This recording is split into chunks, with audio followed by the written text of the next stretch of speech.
अस्सलाम वालेकुम। नमस्कार, सत श्री अकाल एंड गुड इवनिंग। मैं हूँ आरजू कासमी और आप देख रहे हैं पॉइंट ऑफ व्यू। आज हम बताते हैं जी आपको कि आज सुबह से लेकर और अभी तक अभी यहाँ पर जी टाइम हुआ है ऑलमोस्ट 8 बजने वाले हैं रात के।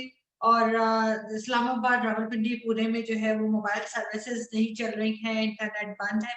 और जो यूथ है ये कह रहे हैं कि हम लोगों को इंटरनेट पे बात कर रहे हैं या हम व्हाट्सएप पे बात कर रहे हैं और रिप्लाई आ रहा है। उनके लिए मैं ये बता दूं कि वो उसकी बात कर रहे होंगे जो वाईफाई घरों में लगा हुआ है या ऑफिस में। आज तो संडे है तो ऑफिस का तो कोई सवाल ही नहीं उठता, लेकिन मोबाइल सर्विसेज सारी बंद है। और जो मोबाइल के जरिए जो लोग मोबाइल डेटा ऑन करके इंटरनेट यूज करते हैं उनके लिए इंटरनेट बंद है। और जो घरों में वाईफाई लगा हुआ है उसकी स्पीड भी बहुत स्लो है। इसकी रीजन क्या बताई गई है जी? गवर्नमेंट ये कह रही है कि जो तहरीके लब्बैक वाले हैं यानी खादिम हुसैन रिजवी का जो टोला है मौलवियों का, जो हमारे यहाँ एक पाकिस्तान में एक जहरीला माफिया मौलवियों की शक्ल में मौजूद है, जो ना हम खत्म कर सकते हैं और हमें ना ही बर्दाश्त हो रहा है। तो वो जी जाके बैठ गए हैं फैजाबाद चौक पे एज यूजुअल। और उनका इनकी ये डिमांड है कि जो फ्रांस का एम्बेसडर है उसको पाकिस्तान से निकाला जाए, क्योंकि फ्रांस में जो जो भी हुआ पिछले दिनों आप सब लोग जानते ही हैं, तो उसके ऊपर वो प्रोटेस्ट कर रहे हैं। अब इनको कौन समझाए कि जी दुनिया कहाँ से कहाँ चली गई है और ये अभी तक अपने ही ड्रामों में लगे हुए हैं। और गवर्नमेंट उससे बड़ी ड्रामा है क्योंकि उन्होंने इनको इजाजत दी बैठ जाने की। और अब उनके ऊपर लाठीचार्ज हो रहा है क्योंकि वो सुनने में आया है कि इस्लामाबाद में घुसने की कोशिशें कर रहे थे।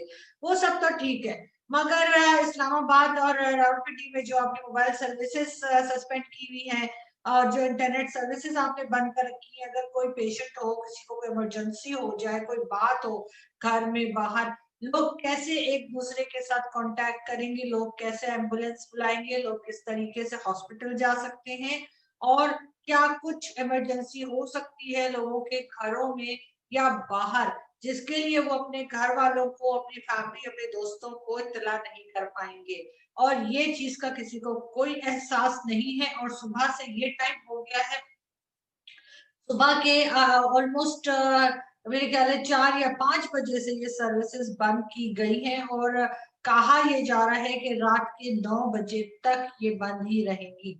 दूसरी तरफ ये न्यूज भी आ रही है कि खादिम हुसैन रिजवी के जो जो टोला वहां बैठा है मौलवियों का खाऊ टोला, पिछली दफा जब बैठे थे ये लोग तब तो ये कुछ पैसे वैसे लेकर निकल गए थे। अब मालूम नहीं कि ये पैसे लेके निकलेंगे या ये डंडे खा के निकलेंगे। लेकिन ना कोई इनके पीछे है। पहले भी जब ये आके बैठे थे तो नवाज शरीफ साहब की हुकूमत थी और शेख रशीद बहुत साथ दे रहे थे। शेख रशीद ने बहुत वाहवाह की थी और शेख रशीद हर वक्त इनको सपोर्ट कर रहे थे। लेकिन इस बार देखने में ये आया है कि शेख साहब गायब है और शेख साहब का कोई अता पता नहीं है। लेकिन ये टोला जो है खादिम हुसैन रिजवी का, जिसको मैं बैंड इसलिए बोलती हूँ इसलिए कि ये खुद ये लफ्ज बहुत ज्यादा इस्तेमाल करते हैं। और जब मैंने ट्विटर पे ये लिखा तो मुझे कुछ लोगों ने कहा कि जी हाँ, फीमेल होकर और इस तरह से गालियां दे रही, मैं गाली नहीं दे रही, मैं वो बात बोल रही हूँ जो ये मौलाना साहब हर वक्त ही कहते रहते हैं। और इनके अगर आप वीडियोस देखें तो आपको पता चलेगा कि कितनी बेशुमार गालियां ये अपने जो अपना सो कॉल्ड जो अपनी स्पीच देते हैं या अपना जो ये लोगों से बात करते हैं उसके बीच में आपको कहीं भी ऐसा महसूस नहीं होगा कि इन्होंने किसी वक्त किसी हिस्से में कोई गाली इस्तेमाल ना की हो। पाकिस्तान जो है वो एक तरह का इन मौलवियों का, इन करप्ट मौलवियों का एक जिसे कहना चाहिए रहने की जगह बन चुका है। यहाँ पे इस तरह के आपको बहुत मिलेंगे। और इसी तरह एक मुफ्ती किफायतुल्लाह है, वो भी एक तरह के बहुत बड़े चोर हैं। उन्होंने भी अपने घर में अपने एक रिश्तेदार को छुपा के रखा हुआ था जिसने एक बच्चे के साथ रेप किया था और बड़े दिनों उसको छुपा के रखा। और अब बड़े वो चौड़े होते हैं और बड़ा उनको जो है वो जी फ्रांस और इधर उधर की बातें याद आ रही होती है। इन लोगों को शर्म नहीं आती बेगैरत मुल्लाओं को कि ये आके जो है वो अपने आप को बहुत बड़ा मुसलमान बता रहे होते हैं, बहुत बड़े मुसलमान मुस्लिम के ठेकेदार बता रहे होते हैं। बहुत समझते हैं कि इस्लाम का ठेका इनके पास है, इस्लाम को बचाना इनका काम है। हमें तो ये चाहिए कि इस्लाम को इन खबीस और इन मनहूस मुल्लाओं से बचाने की जरूरत है, जो अपने इस्तेमाल के लिए हर मजहब को इस्तेमाल करते हैं और उसके बाद उल्टी सीधी बातें करके आपस में लोगों को लड़वाते हैं, एक दूसरे के खिलाफ नफरतें फैलाते हैं।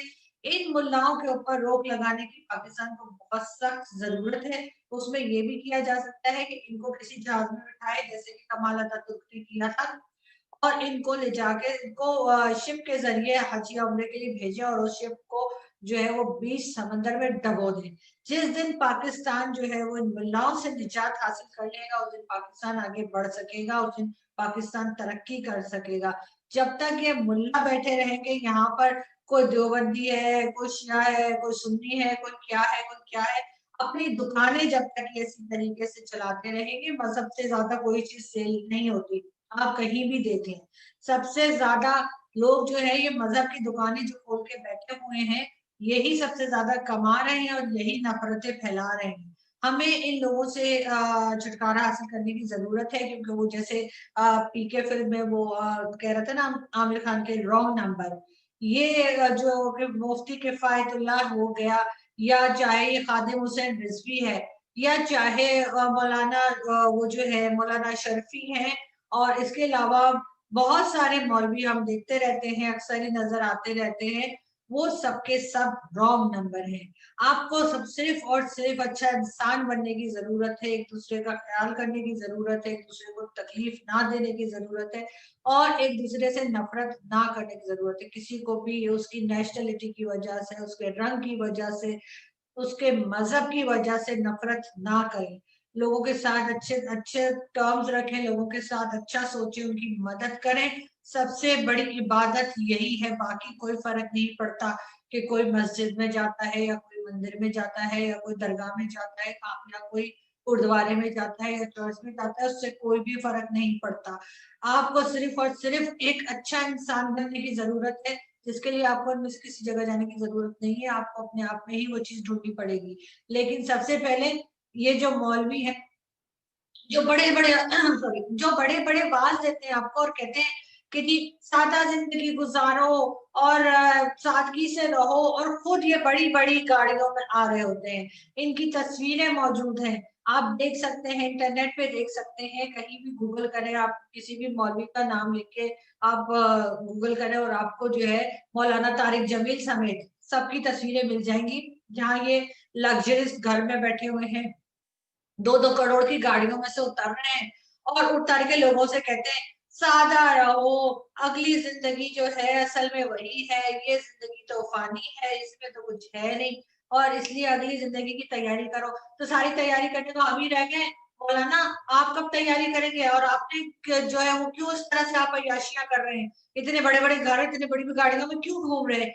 अगर लोगों को उल्लू बना के ये नजराने, फितराने, जक़ात, सदके, खैरात सब लेकर ये लोग ये करते हैं कि अपनी अय्याशियां पूरी करते हैं। लोगों को अकल करनी चाहिए, किसी दरगाह वर्गाह में जाके चादर चढ़ाने से कुछ नहीं होता। आप वही चादर किसी गरीब को दे दें जो इस ठंड में बाहर मर रहा होता है, तकलीफ उठा रहा होता है, वो चादर उस गरीब को दे दें, बजाय किसी दरगाह में जाके किसी कब्र के ऊपर वो चादर बिछा देने की या वो चादर चढ़ा देने की।